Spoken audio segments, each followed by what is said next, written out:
the nation's commercial capital. This is the News at 10. Live from Channels Television. Reporting tonight, Anne Waodo.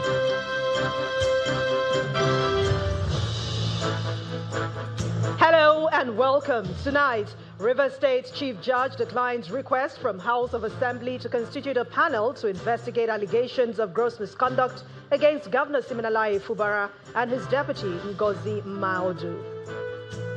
Governor Makinde of Oyo State visits President Bola Tinubu at the presidential villa, reaffirms his commitment to the People's Democratic Party. Vice President Kashim Shettima unveils Nigeria's macro strategy for food security at the World Economic Forum in Davos, Switzerland. And Ukrainian President Volodymyr Zelensky says that he agreed to post-war security guarantees with President Trump during a meeting in Davos. On business news, President Bola Tinubu approves gazetting of targeted investment-linked incentives to support the proposed Bonga Southwest Deep Offshore Oil Project by Shell and its partners. On sports news tonight, world number 2 Yannick Sinner cruises past home favourite James Duckworth as he continues his charge towards a potential third Australian Open trophy. And from the nation's capital, Kano State Governor Abba Yusuf commends the State Police Command for the prompt arrest of suspects linked to the killing of a housewife and her 6 children.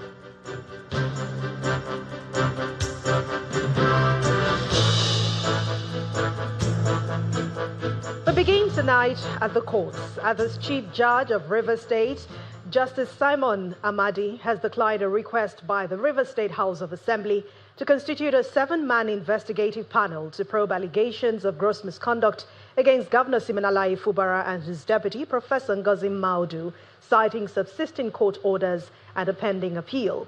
Justice Amadi's position was conveyed in a formal letter addressed to the Speaker of the Rivers State House of Assembly, Martin Amewele, acknowledging receipt of 2 separate requests from the legislature dated January the 16th, 2026. According to the Chief Judge, the Assembly's requests were accompanied by extensive documentation, including copies of the Notice of Allegations of Gross Misconduct, the Rivers State Impeachment Panel Conduct of Investigations Procedure of 2025, and relevant newspaper publications. However, Justice Amadi disclosed that his office had earlier been served with 2 interim injunctions issued by the Rivers State High Court sitting in Oyingbo on January the 16th, 2026.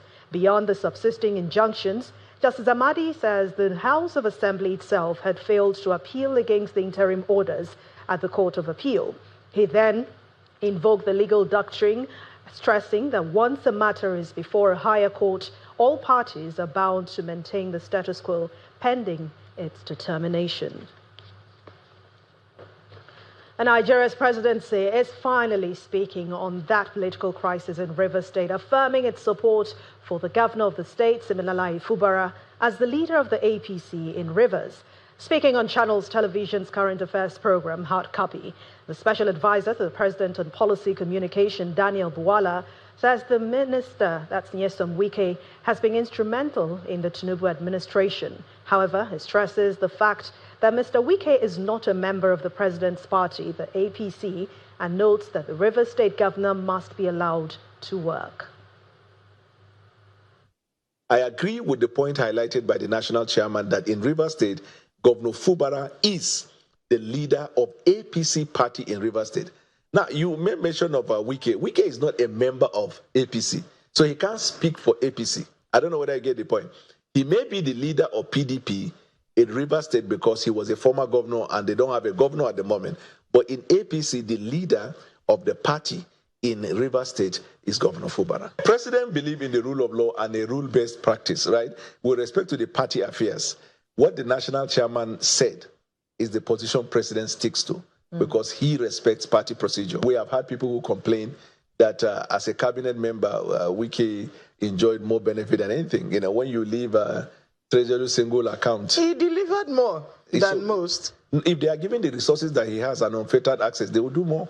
So Wike has been adequately compensated. You see, the president believes in compensating people. compensating people not at the expense of the interests of Nigeria. You have to understand President Bola Tinubu. He will give you latitude. He will give you privilege, but not at the expense of what is the right thing to do. Now, when you cross that line, nobody will tell you. You will know. So the matter between Wike and Fubara is already handled. Handled in the sense that you ask the question, who is the leader of the party? In this case, we say is the governor. For the impeachment procedure is consistent with the practice of law, right? Okay. And the requirement. And then the governor will deal with it. There have been orders of court that stopped impeachment, right? The party is clear. Nobody should stop Fubara from governing the state. And that one should be clear to everybody, that the party sticks with the leaders of the party in their respective state. Okay. In fact, the president even respects the right of a state in which a PDP governor is a governor, and maybe somebody, APC, wants to disturb him. He believes that the governor should be allowed to govern the state. Okay. That is his disposition. That's his approach. For more on Channels Television's conversation with Daniel Buwala, please watch Hard Copy on Friday night at 8:30 p.m.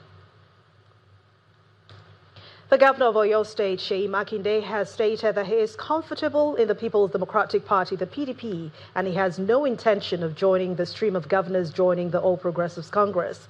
Following his meeting with the president at the State House, Governor Makinde says that he met with President Tinubu to discuss some governance issues.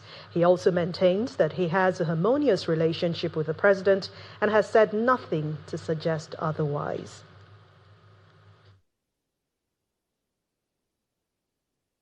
The president is the president of Nigeria, not the president of APC, and we're talking about governance here. So I came to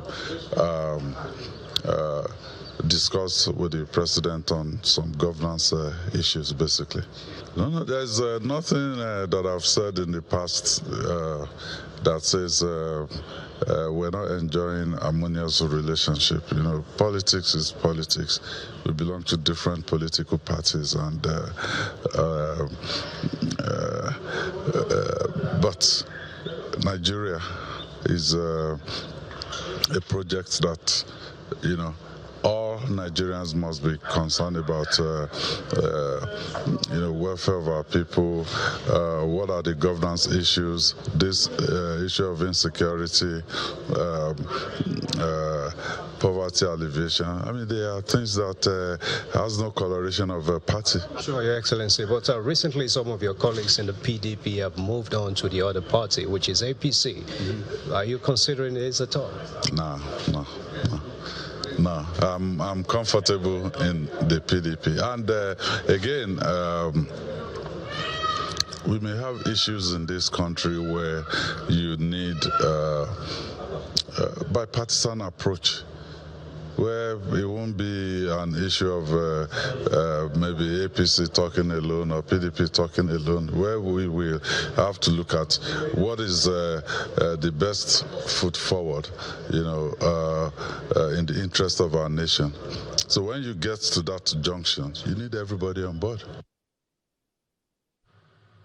President Bola Tinubu has charged the newly sworn-in chairman and commissioners of the Federal Character Commission to uphold the peace and stability of the nation by being fair and just in their service. The president said this after the chairman, Ayo Midiro, and the commissioners were sworn in, admonishing them to seek ways of contributing to the growth and advancement of Nigeria. Our State House correspondent, Larry Lasisi, reports. The chairman-designate and 37 commissioner-designates of the Federal Character Commission are here in the council chamber of the State House for their swearing-in ceremony. Also in attendance are top government officials. The arrival of the president signals the beginning of the ceremony. It's then time for the oath-taking ceremony.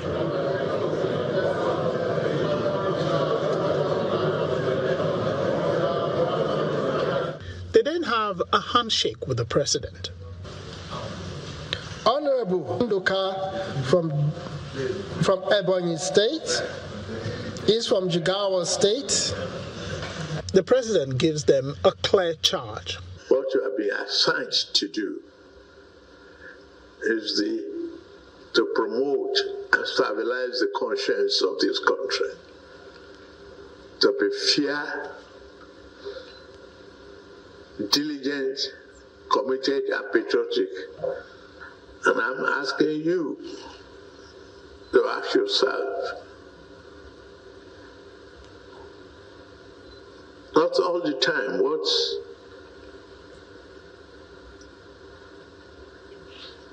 can this country do for you, but what you can do for the country to make it greater. Speaking after the ceremony, the chairman said their assignment is clear.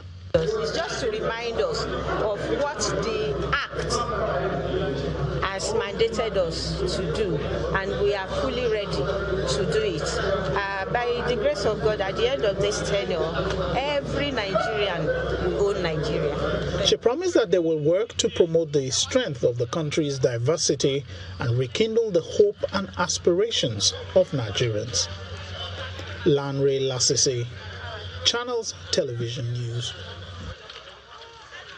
Of the alleged defamation of President Bola Tinubu by human rights activist Omoyele Sowore officially opened, with the Department of State Services calling its first witness, Cyril Nosike, who is an official of the Department of State Services.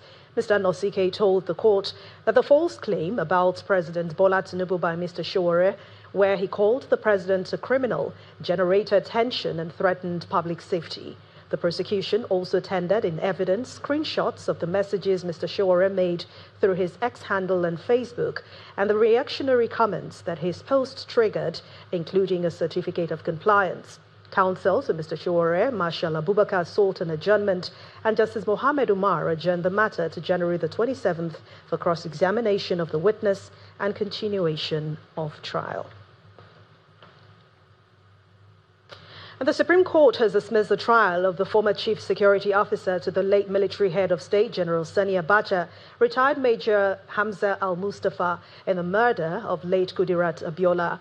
At the day's proceedings, Lagos State was slated to reopen the trial, but no legal representation was made, while no process was filed since 2014, when the order was to reopen the case.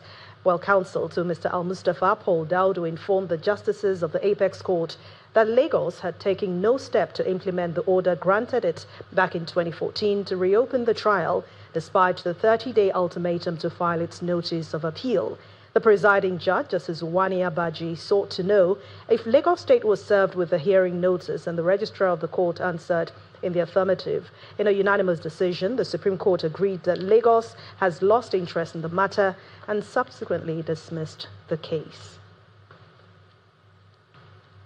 The federal government has reaffirmed its country's commitment to deepening its strategic partnership with the United States as the National Security Advisor, Mr. Nuhu Ribadu, cites significant operational gains against terrorism and transnational criminal networks since the high-level engagement began in November 2025. Speaking at the opening of the U.S.-Nigeria Working Group meeting in Abuja, Mr. Ribadu explains that the series of engagements, including 2 U.S. congressional delegations hosted in December 2025, reflects a shared commitment of civilian protection, religious freedom, and more. And as for the head of the U.S. delegation and Undersecretary for Political Affairs, Alison Hooker, while admitting that tremendous things have been recorded since the partnership was renewed in November, she, however, tasked the federal government to do more to protect Christians and their right to practice their faith freely and safely.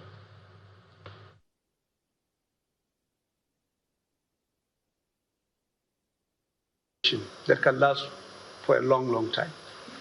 We also recognize that our partnership with the United States extends well beyond security cooperation.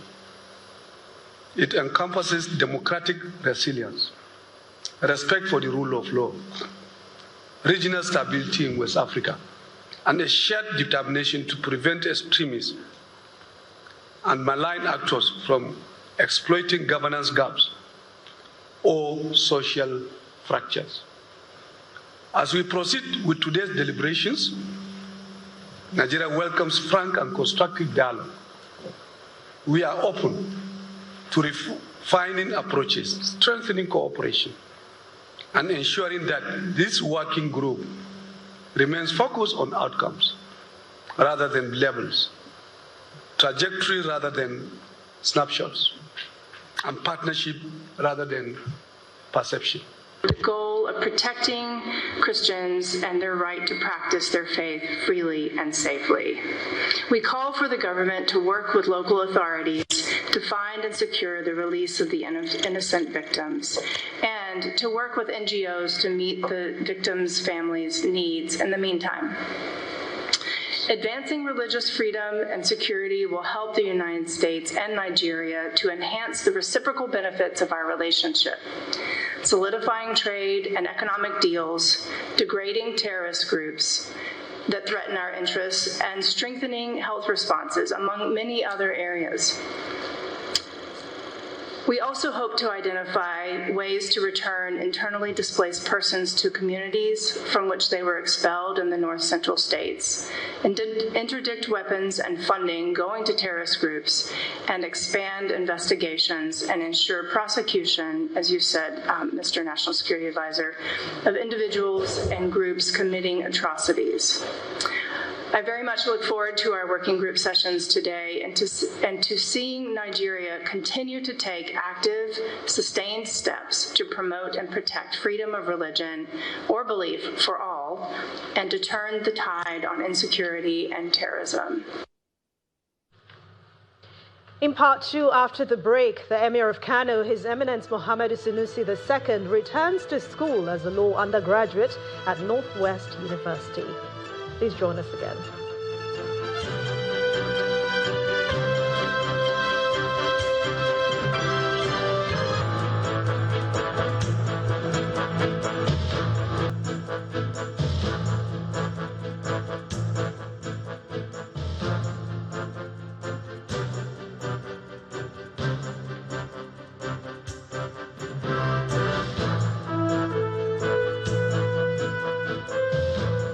Welcome back. If you've just joined us, you're watching the news at 10 on Channels Television, broadcasting live from Lagos. A reminder of our main stories. River State Chief Judge declines request from the House of Assembly to constitute a panel to investigate allegations of gross misconduct against Governor Siminalayi Fubara and his deputy Ngozi Maudu. Governor Makinde of Oyo State visits President Bola Tinubu at the presidential villa, reaffirms his commitment to the People's Democratic Party. Vice President Kashim Shettima unveils Nigeria's macro strategy for food security at the World Economic Forum in Davos. And Ukraine President Volodymyr Zelensky says that he has agreed to post-war security guarantees with President Trump during a meeting in Davos.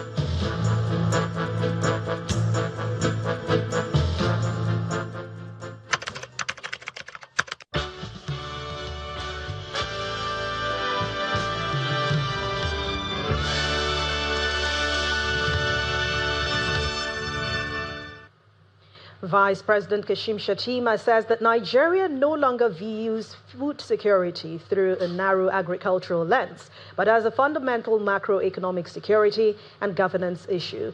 He stated this during a high-level panel titled "When Food Becomes Security" at the Congress Center during the 56th World Economic Forum meeting in Davos, Switzerland.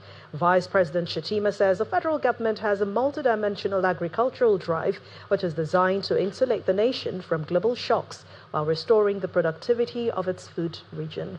Our correspondent Emir Simon reports. From your vantage point, where do you see... The World Economic Forum has brought together both the public and private sector players to dialogue on key areas of development. Here at the Congress Center, Vice President Kashim Shettima is engaging business and political leaders from different countries on the subject matter of global food security.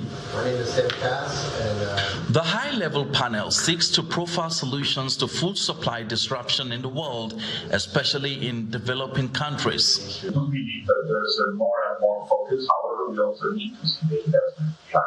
In the case of Nigeria, for example, we have been from IFA working on special agro-processing zones, which have been quite successful, and now trying to get more regions around it. Also with some social enterprises that are running services, providing access to seeds, to fertilizers, to market, to 650,000. Today, I'm only here because I'm a privileged person who speaks English, because somehow agriculture changed our kind of lives. And agriculture changed everything that we've seen in that region and changed other people's lives as well. It changed the way we saw the job. But what strikes me the most is that it's changed that way, but also we do have problems still in infrastructure. Addressing the panel, the Vice President states that Nigeria's food security strategy is anchored on 3 pillars, namely increased food production, environmental sustainability, and deeper regional integration within the West African sub-region. There is an incestuous relationship between economy and economy in Sahel and so on. And in the north of Nigeria, we are facing problems of desertification, deforestation, and drought. In the riverine areas, in the southern part of the country, and in the north central, we have issues of flooding. So what are the solutions? We have to look for drought-resistant, drought-tolerant, and early maturing varieties of rice, sorghum, millet. And for the southern part of the country, riverine communities, we have to look for food systems that upload resistant rice and cassava that can do well in that part of the world. On security, Vice President Shettima notes that the government is strengthening community-based security engagements to boost local food production. We have to do with security challenge areas, and these are that in the food basket or issue. So the government is making efforts for some food security corridors and community-based security engagement, allow people to go back and kill the soil. And there is a new program being conceived and executed by the government. And that has to do with back to the farm initiative, so that our displaced people can be supplied with inputs, with insurance, with capital, to go back for food. The panel ends with a point of note that African leaders need to intensify efforts under the canopy of the African Continental Free Trade Area to ensure they get things right internally.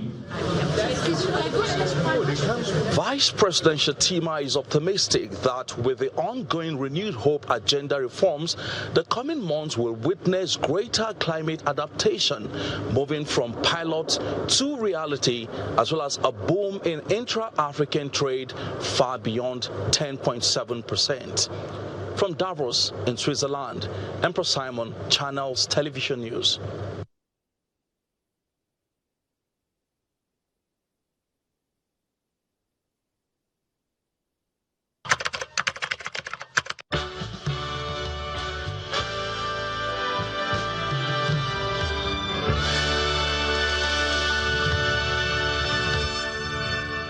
The 16th Emir of Kano, His Eminence Muhammadu Sanusi II, has once again enrolled at Northwest University in Kano, where he is currently studying law as an undergraduate. The Emir was seen attending lectures alongside his 200-level classmates, a development that has drawn widespread attention and commendation. Speaking on his decision, Emir Sanusi said, "Age should never be a barrier to the pursuit of knowledge," stressing that learning is a lifelong process. He also says the need and reiterating the need for greater investment in education at all levels, describing it as a critical tool for societal development and good governance.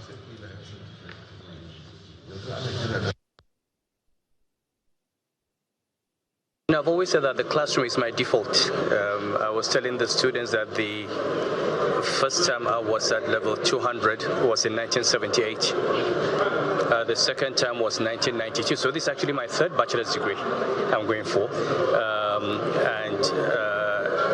I'm at my happiest in the classroom, either studying or teaching, because it's a process of learning. And for me, it's a great opportunity to do a subject I've always wanted to do. And as you know, law is a subject that many people go to after retirement. I remember people like General Obasanjo, people like Alex Ekweme, Nasser Rufai, Osita, Chidoka. I know quite a number of people, Riyad Miller Homo. So this is not strange at all. It is a subject that we all need to live with because the law is all over around us. It helps a lot. I think I can give my traducers some trouble if I understand the law. Maybe I'll sue them. But on a serious note, it's the law is all over us. There's nothing you'll do without the law.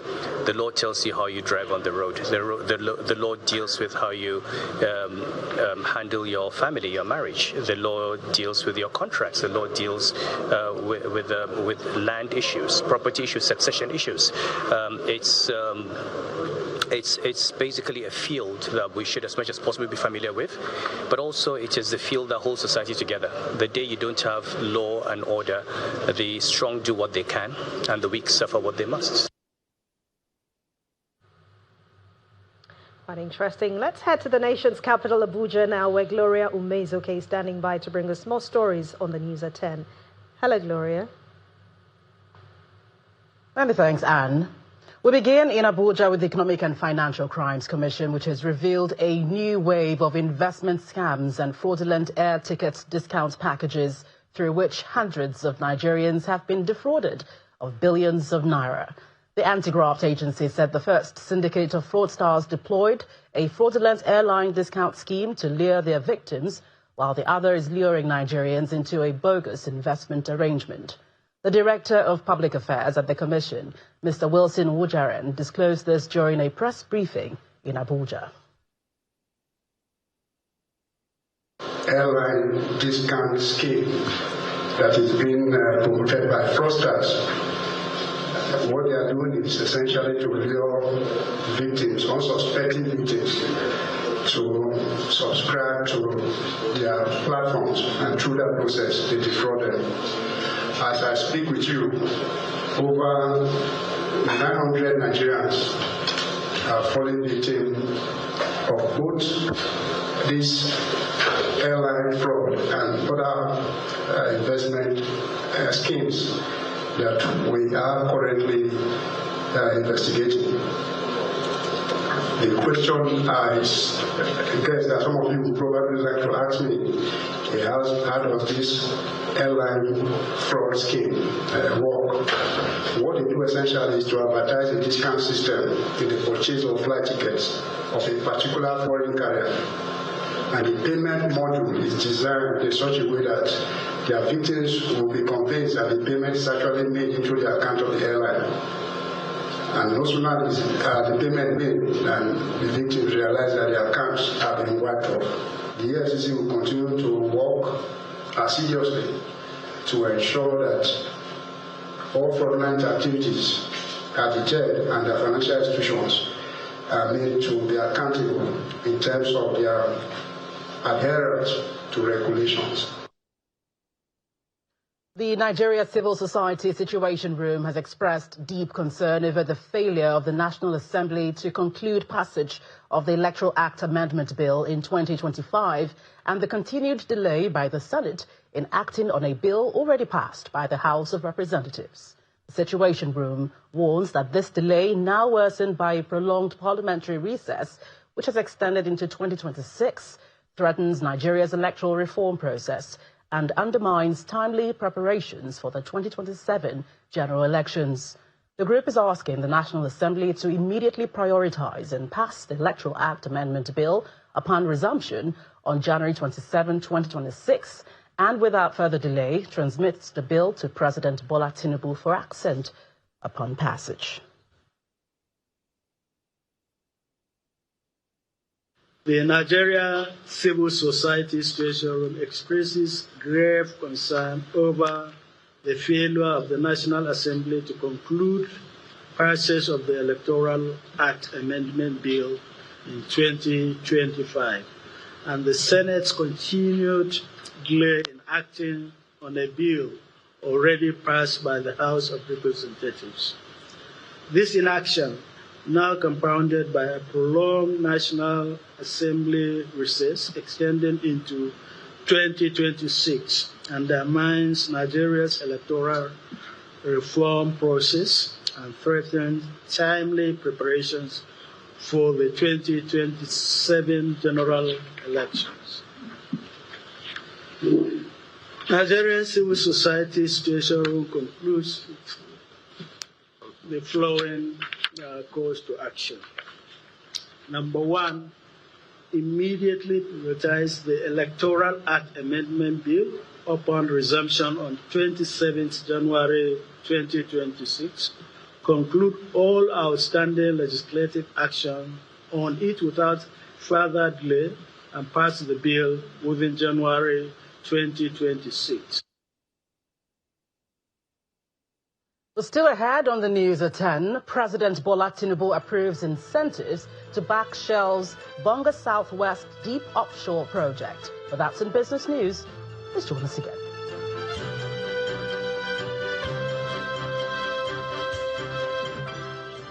Our website, channelstv.com, has more information on our top stories and others. Subscribe and watch Channels Television's live stream on YouTube and other social media platforms using your mobile device browser, or download the Channels TV app for Android and iOS devices from their respective stores. You can also watch us via your smart TV platforms on Apple TV, Android TV, Fire TV, and Roku.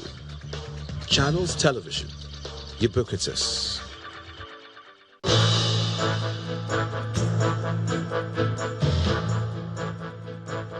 Welcome back. You're still watching the news at 10, coming to you live on Channels Television.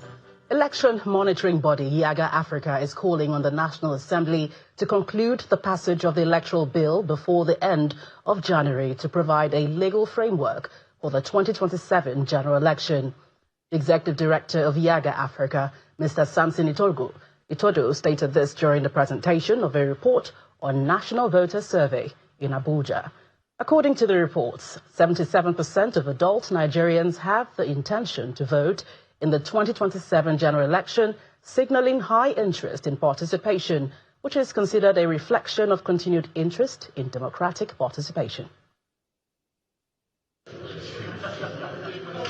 Ahead of the 2027 general elections, YIAGA Africa is organizing this multi-stakeholder meeting to provide insight into how Nigerians are preparing to participate in the exercise, highlighting levels of public interest, trust in the electoral process, and the key issues shaping decisions of voters.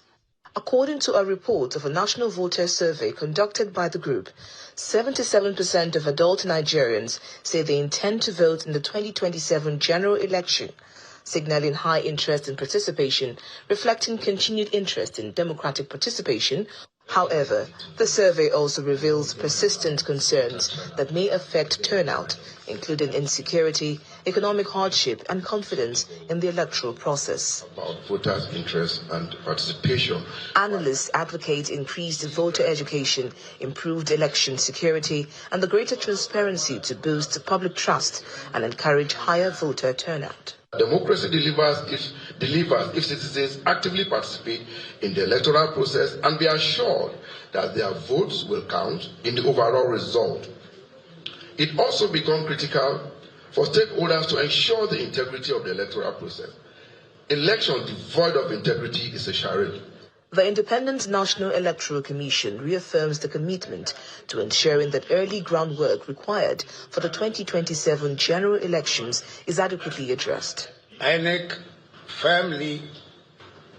is firmly committed to creating an environment in which every eligible Nigerian can exercise their right to vote freely, safely, and with confidence that their vote will count. For that to be possible, the Executive Director of YIAGA Africa, Mr. Samson Itodo, is calling on the National Assembly to conclude the passage of the electoral bill before the end of January to provide the legal framework for the exercise. A lot of actions need to be taken by whether it's INEC, whether it's the security agencies, and other institutions to continue to build trust, because this distrust is palpable, you can feel it, and it exists. And if we are going to, inspire trust and confidence, then it has to be seen not just in words, but in action. As political activities intensify nationwide, analysts say sustained voter education and improved security will be critical in translating voter intention into actual participation on election day. We turn attention now to Kano State, where Governor Abba Yusuf has commended the Nigeria police for the swift arrest of suspects linked to the killing of a housewife and her 6 children in the Doroyi area of the state capital. The governor gave the commendation during a courtesy visit to the police command headquarters, where he also assured the police of his administration's continued support in the fight against crime. Our correspondent, Sadiq Ilyasu, reports. Just few days after a gruesome murder of a mother and her 6 children, Governor Abba Yusuf visited Kano State Police Command headquarters in Bompai, along with top government officials, including the Speaker of the State Assembly, commissioners and special advisors. Thank you, and God bless you, sir. Addressing the Commissioner of Police, Governor Yusuf expressed satisfaction with the improvement in security across the state, particularly the reduction in thuggery and the speedy arrest of suspects involved in the Urey family killings. CP, I'm here purposely to strengthen the relationship between the Kano State government and the police command under your leadership, and to also solicit for more of the mutual cooperation and mutual understanding that has been existing, more especially opposite between the government and the command. I must say that I'm very much impressed, very, very impressed with the turn of events during the event.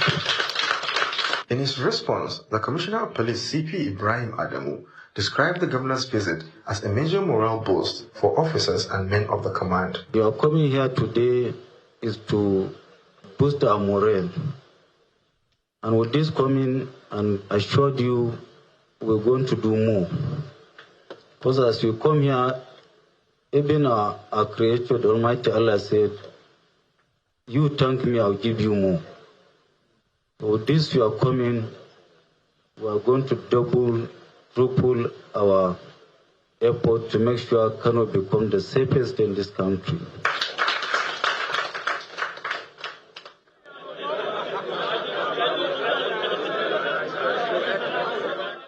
Meanwhile, the governor also paid a condolence visit to the bereaved husband of the woman and his 6 children killed in the Chiranchi Urey area of Kano.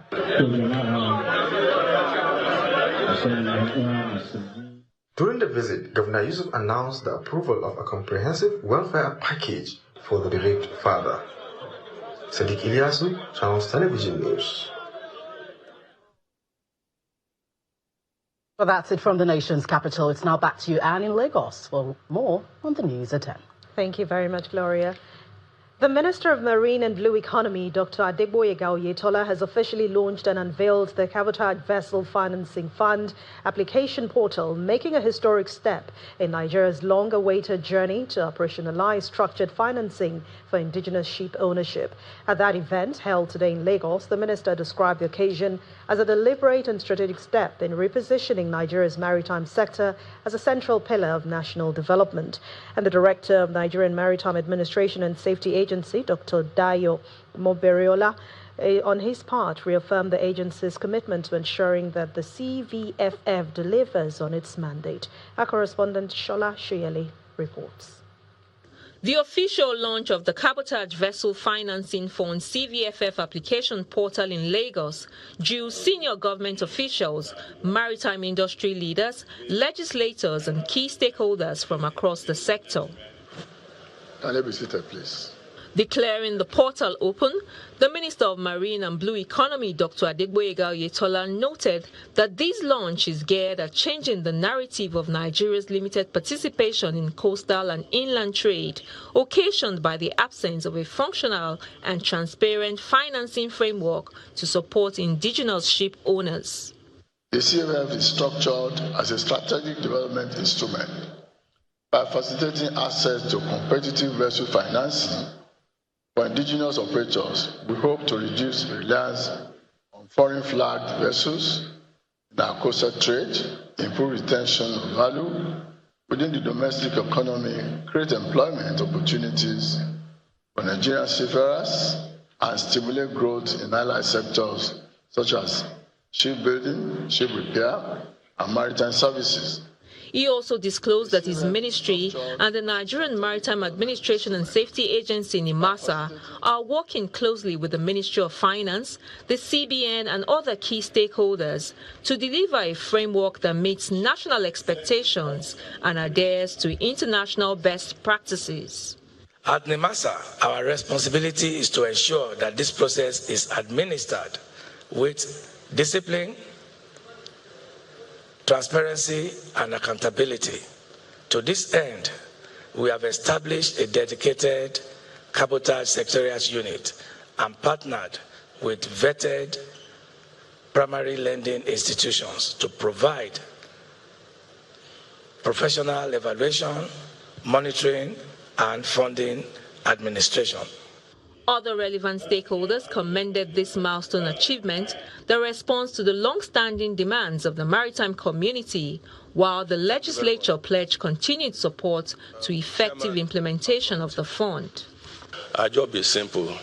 Look forward for the seamless disbursement, one that will not be leading with any corrupt practices. The House Committee will continue to exercise diligent oversight to ensure that the CVFF is disbursed strictly in line with the law.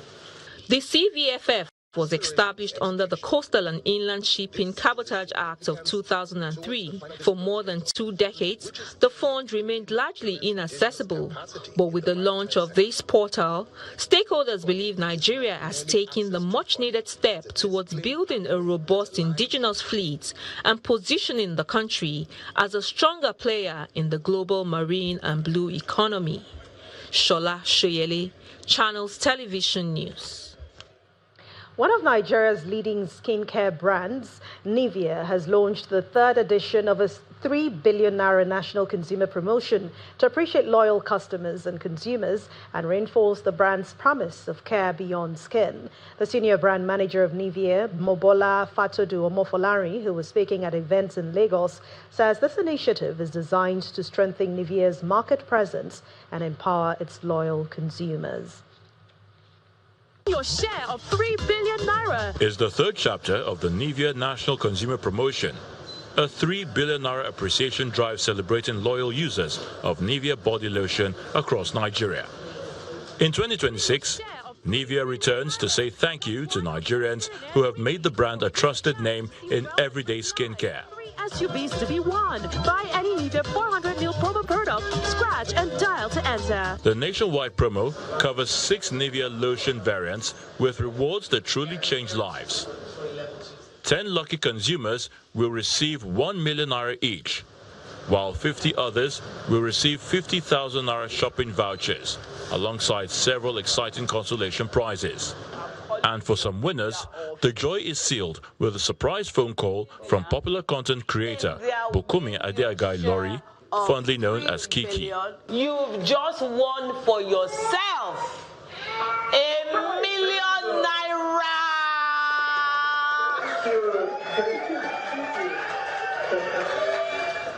The initiative reinforces Nivea's commitment to care and empowerment. Customers simply purchase a Nivea cream lotion, scratch the bottle head, and stand a chance to win big. We started this promotion around the end of November, and it's going to run up until the end of March. Every Thursday, we will be here live at the Nivea studio, drawing, our consumers. So far, 30 people have won 1 million naira, and 150 people have won 50K worth of vouchers to shop Nivea products on Jumia.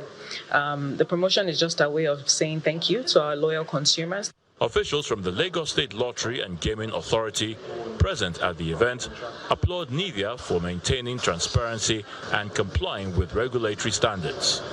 I think Nivea has done a really good job in terms of compliance and regulatory.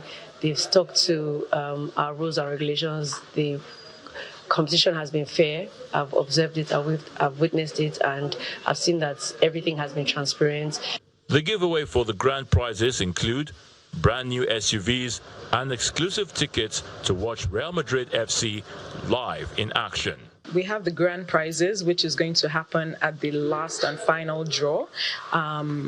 One person will win 5 million, somebody else is going to win 3 million, and somebody else is going to win 2 million. We are also sending 10 people to watch Real Madrid live in Spain, and we are also giving out 3 brand new Shangan SUVs. You don't want to miss it, so please continue to buy Nivea. Nivea reveals that over 150 consumers have already benefited from the 3 billion naira reward campaign, urging more Nigerians to participate as the promotion runs until March this year. Let's bring you more stories in the world of business. Dominic Iwewu is standing by.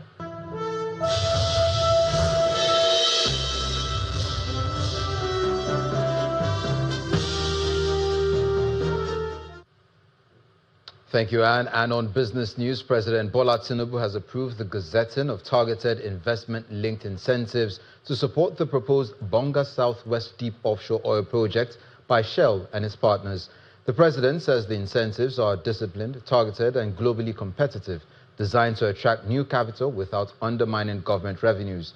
Speaking after the meeting with the Shell delegation led by its Global Chief Executive Officer, Wael Sawan, the Group Chief Executive Officer of the Nigerian National Petroleum Company Limited, Bayo Ojulari, mentioned that the Shell boss also committed to making more investments in the country.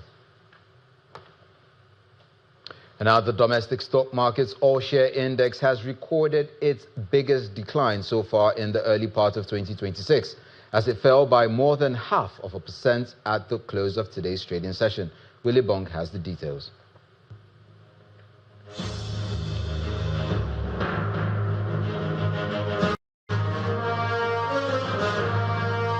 To the stock market report. Well, it's not a surprise twist for equities at the NGX as investors begin profit taking on stocks, contrary to what we saw at intraday where the market was in the green. Now, this move by investors pushed the ASI down more than 0.5%, and that's massive pullback from the 166,000 we have seen for the past couple of days, and that's about 1,000 points down to 165,397 points. And the market cap is also settling below 106 trillion naira. And the culprits cutting across key sectors we track: Dangote Sugar, Nigerian breweries, and PZ causes major pullbacks now to the consumer goods counter. Now, looking at oil and gas, we've got profit taking on O&O and Eterna. Banking is also down. We see it down today, 0.95%. That's nearly 1%. Let's zoom in on the figures now.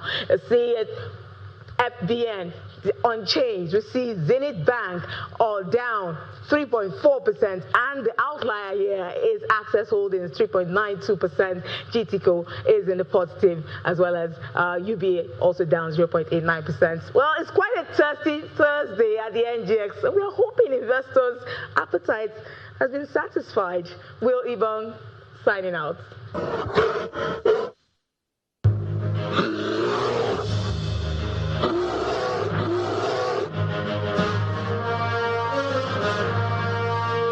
Thank you, Will. We end business news with snapshots of closing figures from major global stock markets for Thursday.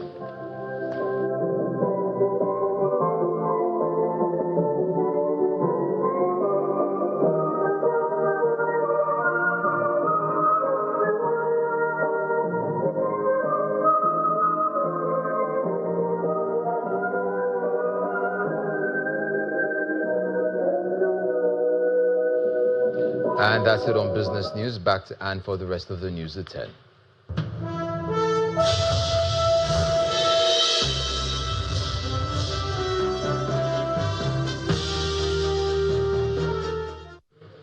Thank you, Dominic. Let's now join Simon Pusey for more international news and around the world in 5 from our London studio.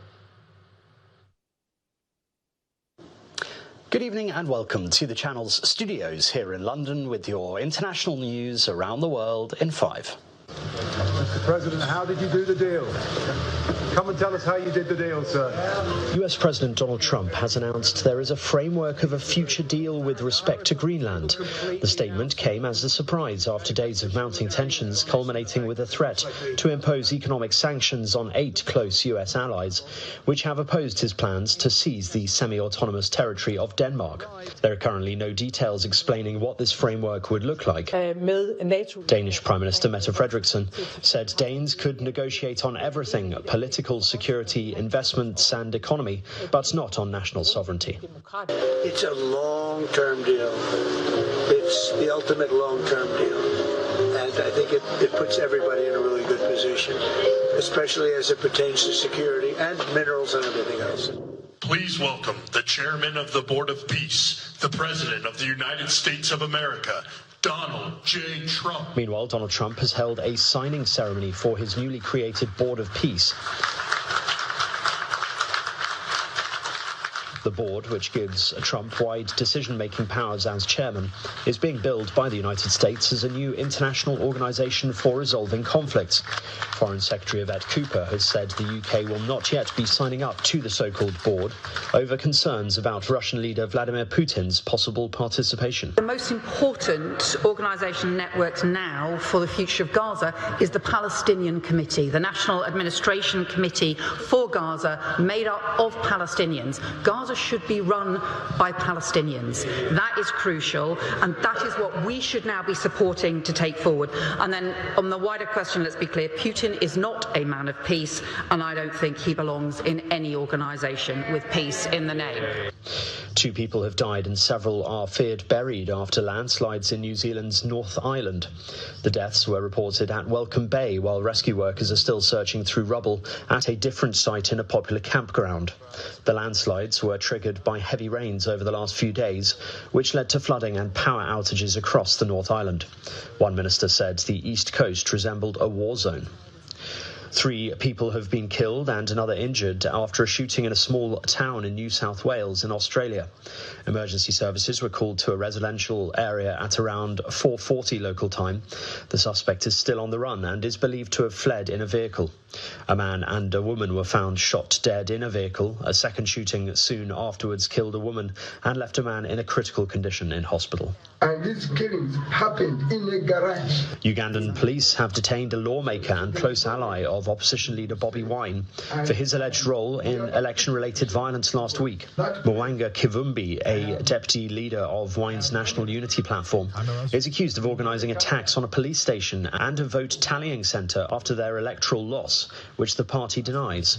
The police have said that 7 people were killed in the incident, but the politician has given a different account, saying that 10 people were killed at his home as they waited for parliamentary election results. The Ugandan police force said in a post on X on Thursday that Kivumbi would be arraigned before court in due course.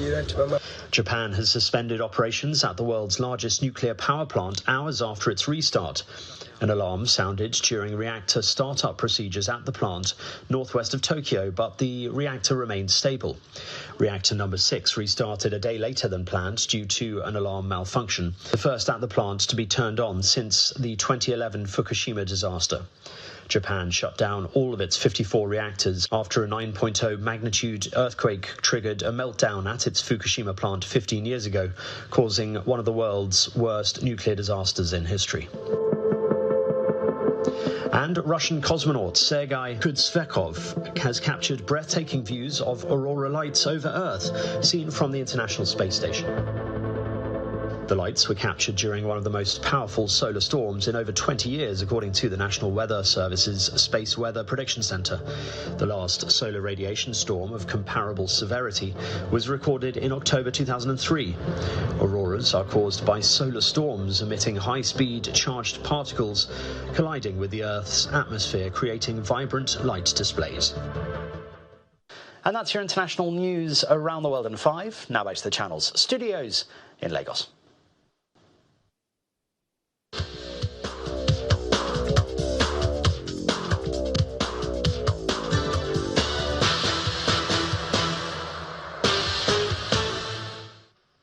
Many thanks indeed, Simon, and welcome to Sports News. Organizers of the Bayelsa Governors Football Tournament tagged the Prosperity Cup have announced a partnership deal with Spanish football giants FC Barcelona ahead of the 2026 edition of the football tournament. The reigning Spanish La Liga champions will arrive in Yanagua on February 23rd for an international coaching clinic to be organized in collaboration with the Bayelsa State Ministry of Sports Development and the State Football Association. The training will involve 50 coaches, out of which 40 would be Bayelsa-based grassroots football coaches, while 10 slots would be left open for coaches from outside Bayelsa State.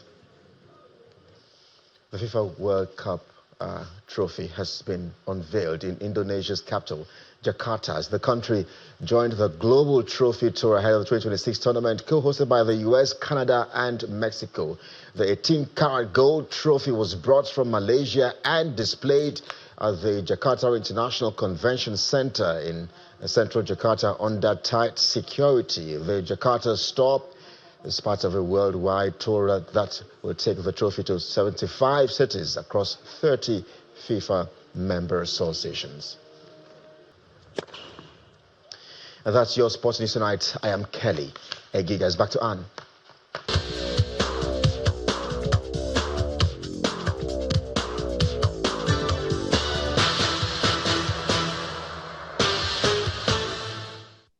Thank you, Kelly. And the main news again. The Rivers State Chief Judge has declined a request from the House of Assembly to constitute a panel to investigate allegations of gross misconduct against Governor Siminalayi Fubara and his deputy, Ngozi Maudu. Governor Seyi Makinde of Oyo State today visited President Bola Tinubu at the presidential villa and reaffirmed his commitment to the People's Democratic Party. That's the news at 10 tonight. Thank you so much for watching. I'm Anne Nwawodo. Good night and stay safe.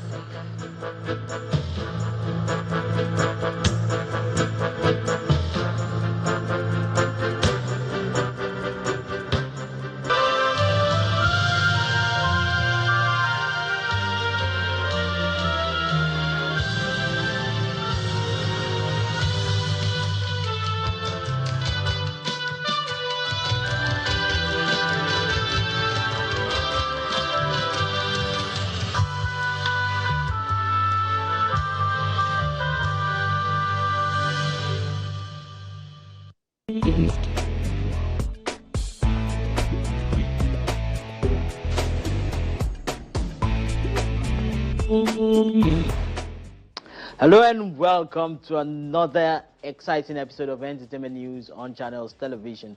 My name is Abidemi Dairon. Today on the program, Ayotomide Labinjo, mother of a 12-year-old Anolu Akpo, replies Dr. Deji Adeleke in the ongoing Davido paternity controversy. We shine our spotlight on acclaimed filmmaker Chinenye Love Eze.